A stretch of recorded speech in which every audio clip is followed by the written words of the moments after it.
کرنے سے افضل اور اعلیٰ ہے۔ امام مسلم رحمۃ اللہ علیہ صحیح مسلم میں حضرت ابو ہریرہ رضی اللہ تعالیٰ عنہ سے روایت کرتے ہیں کہ میرے کریم آقا صلی اللہ تعالیٰ علیہ وآلہ وسلم نے ارشاد فرمایا کہ جس شخص نے ایک مرتبہ درود پڑھا، میرے آقا صلی اللہ علیہ وسلم نے ارشاد فرمایا کہ رب اس پر 10 رحمتیں نازل فرمائے گا۔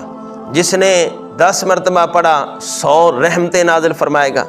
جس نے 100 مرتبہ پڑھا تو میرے محبوب علیہ السلام نے ارشاد فرمایا کہ اللہ تعالیٰ اس پر 1000 رحمتیں نازل فرمائے گا۔ جس نے 1000 مرتبہ درود پاک پڑھا تو میرے کریم آقا صلی اللہ تعالیٰ علیہ وآلہ وسلم نے ارشاد فرمایا کہ اس کا کندھا میرے کندھے سے ملا ہوگا، یعنی وہ میرے ساتھ جنت میں داخل ہو جائے گا۔ ایک اور جگہ پر امام الانبیاء صلی اللہ تعالیٰ علیہ وآلہ وسلم نے ارشاد فرمایا کہ بد نصیب ہے وہ شخص، اس شخص کی